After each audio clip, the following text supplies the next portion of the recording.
একজন দাড়িওয়ালা, জুব্বাওয়ালা, টুপিওয়ালা, সুন্নতালা, এই জন্যই তাকে মেয়র ঘোষণা করতে পারতেছে না বিচারক।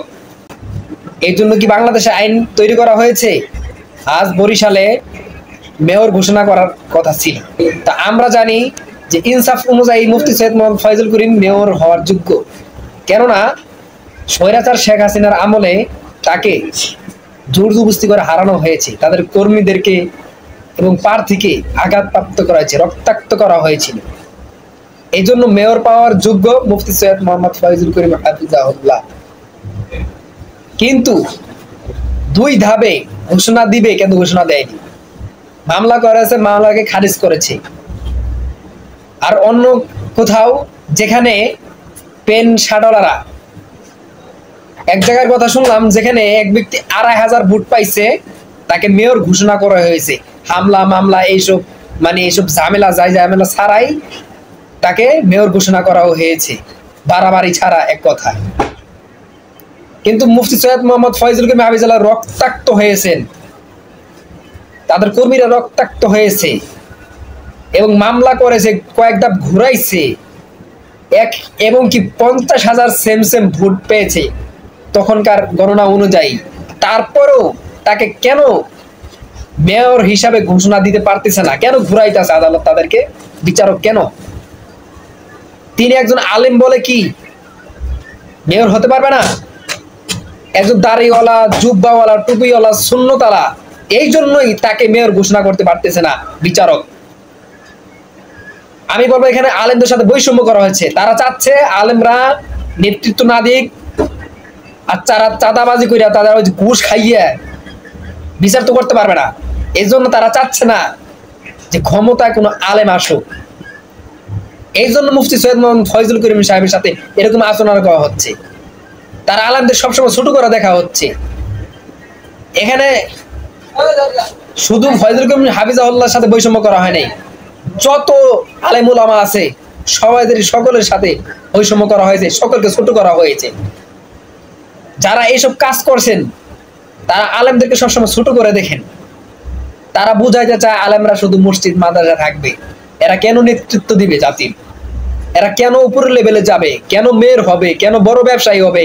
কেন কোটিপতি হবে? কেন শিল্পপতি হবে? কেন প্রধানমন্ত্রী হবে? তাদেরকে, এই আলেমদেরকে গোলাম হিসেবে রাখতে চায় বর্তমান আইন। এটা কি? কেন বৈষম্য আলেমদের সাথে? আমি বুঝতে পারতেছি না। এই দেমাক, এই ধারণা কে ঢুকাইছে তাদের মধ্যে যে আলেম হইলেই, দিনদার দাঁড়িয়েওয়ালা হইলেই সে বড় লেভেলে যাইতে পারবে না, তাকে ছোট লেভেলে থাকতে হবে, তাকে গোলামি করে রাখতে হবে, তাকে মসজিদে থাকতে হবে, 4 টাকার বেতন দিয়ে 10 টাকার কথা বলবে, শুনতে হবে। এটা কি? আমরা তো এরকম বাংলাদেশ চাই না। শুধু ফয়জুল করিম হাফিজাহুল্লাহ না, যে কোনো আলেমকে ওখানে বসাতো, হক্কানি আলেম, তারপর মনে সান্ত্বনা দিতাম। কিন্তু না, তারা দাড়ি টুপি আলাদা পছন্দ করে না। ঠিক আছে? আবার কেউ কেউ রাজনৈতিক দল আছে, এরা ইসলামী শাসন চাই না। যত নামাজ কালাম করে মাথা ফাড়ালায়, ইসলামী শাসন চায় না। অনেক রাজনৈতিক দল আছে দুনিয়াতে ইসলামী শাসন চায় না, অথচ উপরে উপরে আলেমদের সাথে তাল মিলিয়ে চলে, কিন্তু ইসলামী শাসন চায় না। তাদের কাছে আব্রাহাম লিঙ্কন, তাদের কাছে ইহুদি খ্রিস্টান নাসারাদের আইন তাদের কাছে ভালো লাগে, কিন্তু মুহাম্মদুর রাসূলুল্লাহ সাল্লাল্লাহু আলাইহি ওয়াসাল্লামের আদর্শ শাসন তাদের কাছে ভালো লাগে না। অথচ এরা দাবি করে মুসলমান। এরা আলেমদের মাথার উপর বড় রেখা খায়, কিন্তু নবীজির আদর্শ চায় না। এরা চায় কি? আলেম ওলামা মর্যাদা শহীদ নেতা না হোক, তাদেরকে গোলাম হিসেবে 2-4টা সিট ধরাই দিয়ে দিমু, কান ধরে বসামু, আসনে কান ধরে মুড়ামু, হক কথা বলতে পারবে না, কিছু করতে পারবে না, ইসলামী শাসন ব্যবস্থার কথা বলতে পারবে না, এবং বাতিলের বিরুদ্ধে, অন্যায়ের বিরুদ্ধে কথা বলতে পারবে না। এরকম করে তারা রাখতে চাচ্ছে।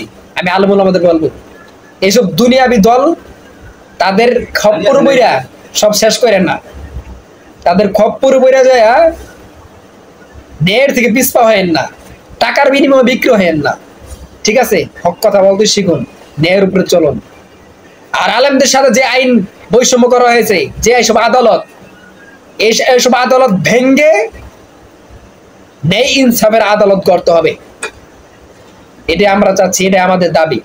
যদি আলেম ওলামাদের সাথে বৈষম্য করা হয়, তাদের সাথে অন্যায় ভাবে বিচার করা হয়, তারা যদি ন্যায় বিচার না পায়, তাহলে এসব আদালত, এসব আইন ঠাইন আমাদের দরকার নাই। আমরা আদালত গড়ব, আমরা ইসলামী শাসনের আইন চালু করবো ইনশাআল্লাহ।